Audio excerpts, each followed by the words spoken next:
Sociology 3600 Coaching Theory student, and I'll be talking about the usage of analytics in sports. First, I wanted to talk about what it means when I say analytics. Analytics would be dictionary defined as the systematic computational analysis of data and statistics, but to put that into more simple terms, it's a way of asking and answering questions related to data. Analytics are commonly mixed with statistics, but statistics are more descriptive, whereas analytics are more predictive. So to put this into sports terms, statistically, a team won a game by 17 points. And then when looking at tempo-free statistics, we would say that a team scored 1.2 points per possession. But then when we throw analytics into the mix, we're asking more sophisticated questions like, why did we win? And if we played the team again, what would be expected of our score? So ultimately, it's just a means to answering more complex questions with hopes of bettering the sport or the game. The most basic ways of how they're currently used in sports is to highlight strengths and weaknesses amongst a team or athlete, optimize play calls, better recruitment processing, analyzing an opponent, and player development. But we can go much deeper.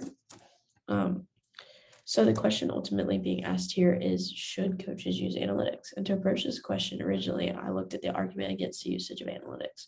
The main takeaways I had were that analytics could cause unrealistic and unattainable goals for athletes, causing unhealthy comparison. This would most likely stem from a coach improperly or ignorantly sharing or using analytics that they had attained. This may cause an athlete to work on things that they shouldn't, or compare themselves to an athlete that is not worth comparing themselves to. So analytics would need to be properly distributed. Heavy analytics usage is also discouraged at times for causing an over-reliance on the analytics. Players won't accurately assess the situation in the moment of a play, and they won't hit the vital part of adaptability that comes from being an athlete. If a coach once again properly delivers analytics, this issue would not arise, because if we could perfectly predict every play, sports wouldn't be fun, nor would they exist. So analytics are meant to help an athlete respond to an environment or play, but not just have an automated response. People also worry about the potential inaccuracies, and I will say that an article on 538, it was titled "How One Man's Bad Math Helped Ruin Decades of English Soccer." Essentially, this guy who helped found analytics in football, English football, had inaccurate math. I don't know if I'd use inaccurate. The math was accurate, but it was out of context and it was transferred poorly into the game. It stated that most goals were scored from short position soccer, or possession soccer, and short possession passes. So possession soccer essentially was a poor choice. And so the English team adopted this thought processing, and it was not good for their team. The issue, though, there was not the analytics. It was the person conducting them, or the coach's analysis of the analytics. And so coaching experience and knowledge and wisdom could combat this, but also essentially there was selection bias in here. So again, that can be attributed to just the inability to properly analyze the analytics. So that's why we need, domain knowledge and technical skills combating or working with analytics. So finally, some people are hesitant to use data analytics because of traditionalism or sticking to what has worked in the past, or just, like watching film and fixing it. And ultimately, that's just a closed-minded way to go about sports nowadays. Analytics have the ability to eliminate those cognitive biases, from tradition to control to aversion loss or bias. All those things can be eliminated by that, and just also like the game revolutionizes. So, the way that we approach the game needs to revolutionize with that without, hurting the integrity of a sport. So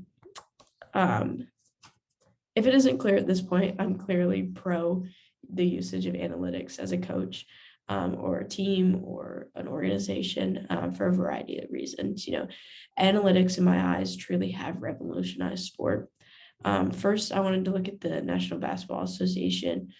Analytics have been used, two of the biggest ways were to design winning strategies and, to do scouting.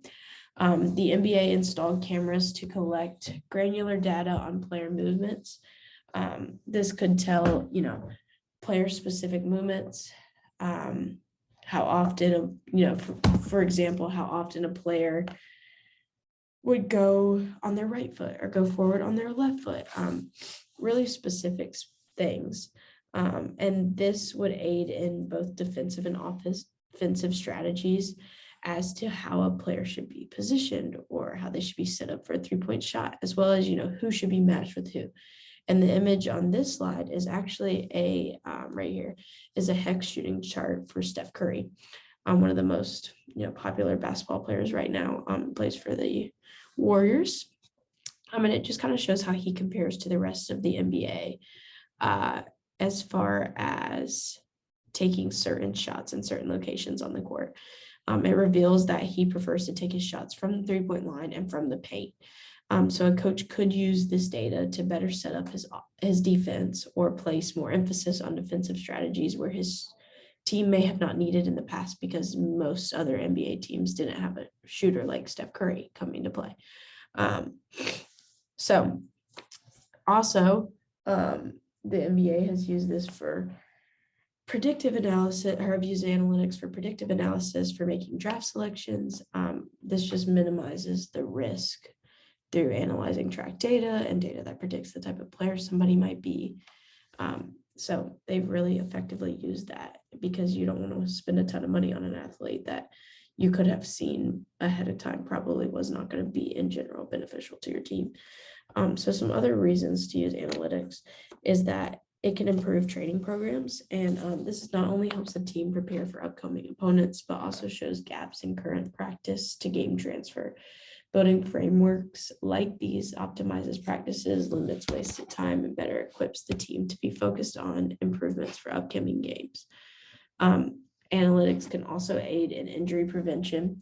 A fatigued athlete is more prone to injury, but analytics can reveal that a player needs to be rested without obvious implications that would have been noticed otherwise.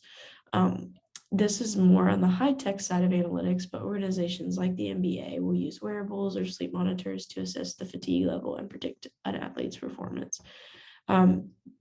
These can be really tough decisions, like choosing to rest an athlete that thinks that they're fine, but it can avoid injuries in the long scheme.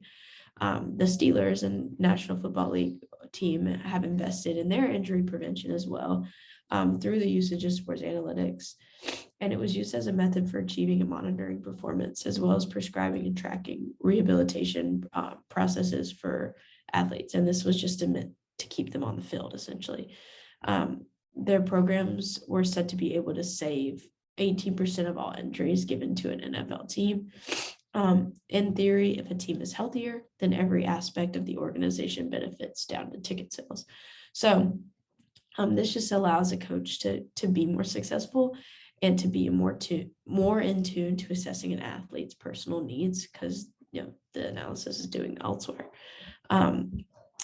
Analytics also are playing an increasingly large role in sports in the sense of affecting strategy, personnel decisions, and ultimately the outcome of a game. For many, analytics may seem a confounding idea that clashes with their traditional view of sports and how they are played, but studying data to help better inform a team's game planning as well as in-game strategy, like we previously outlined, can actually be really beneficial and can be quite interesting to figure out as a fan. Something that a former Eagles statistical analyst talked about, he was actually a statistical analyst when they won the Super Bowl, talked a lot about in-game outcome. He utilized win probability and expected points to understand the magnitude of plays. He utilized those metrics and others so that their team could better inform its decision making, and this can be transferred into any team.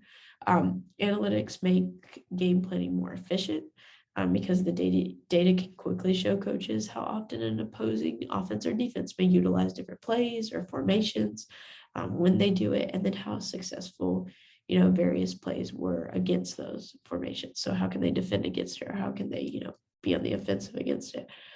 But this doesn't mean that a team would be bound to those planning strategies. They would just use them as a guide.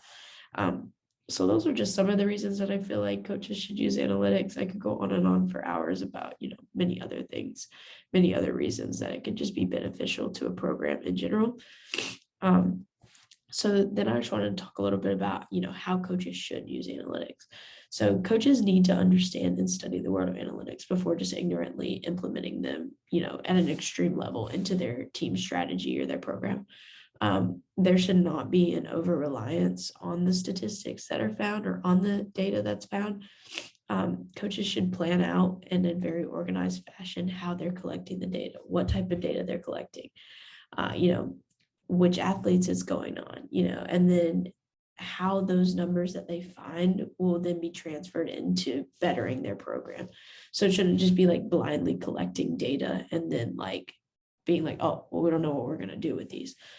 And then a coach needs to, take the time to understand those methods and those metrics, and then the strategies that were most beneficial within their sport. So there's no need, for certain programs to be analyzed highly for one sport when it's not a big deal. Like kicking, like there shouldn't be a high emphasis on kicking in football. Like for the kickers, yes, but not for every single player. Whereas like in soccer, that's a huge part of everything that they're going to do. So coaches need to be really efficient and really like effective and thought through and like what they're using, these big time programs and big time commitments mentally and like on in terms of, the strategies beneficial within their sport. And then the next thing I talk about a little bit is Goodhart's law. If you don't know what that is, it essentially states that when a measure becomes a target, it ceases to be a good measure. So when we set on a specific goal, people will optimize for that regardless of the consequences. And that's something that as a coach and in the world of analytics it needs to be avoided. Coaches should measure precisely as much as possible, and then they should measure the actual result as much as details within that. So like when looking at analytics on boxing out and basketball, it's also very important that the analytics pertaining to rebounding is also looked at, and the time is taken to see how those work together, but also how they work separately. Coaches should also be intentional about diversifying their measurements so that more is acknowledged, making it harder for a player to like hyper focus on one thing. Because if you hyper focus on one thing, like the analytics might look good in that category, but where are we, failing in other categories? And how can we make sure that we're analyzing analytics in multiple categories so our athletes are improving all the way around? They might not be excelling in one or the other, but they're going to be all around a better athlete and better benefiting the team. Sorry, I lost my spot. Also, it's important to remember that a player does not need to know everything. A coach should be careful about what they share with their athletes as far as what they're analyzing. This limits comparison, but also just in the sense of like, if you tell an athlete that you're looking at one specific analytic that week or something like that, like they might hyper focus on making themselves look really good in that area, but then that area might falter weeks down the road when you're looking at a different area. So it's okay to keep some things from your athletes and then tell them the analytics after. But yeah. And then I think finally, also do research on the programs that you can use, because clearly like this is a very intense thing. It covers a wide range of topics. Like if you have to be so intentional about it, then like it's hard to do as a coach alone. So like look into programs that you can use to like aid in the complexity of that. Some of I think the top 5 I found were Huddle, which was really, really popular. I feel like in high school sports, like as far as film went, like people knew about Huddle, but it's still like a popular sports analysis program. SAS, Striver, 444, and Stats Perform are the 5 top that I found. But that doesn't mean like you couldn't use something outside of that, or you could have your own method as long as it's well thought out and it actually is truly benefiting your program and your team and your athletes. And then finally, the last thing that I would say is just like as a coach, be prepared to adapt. expect change and long to find new information, like long for that, the sport is advancing, so are we.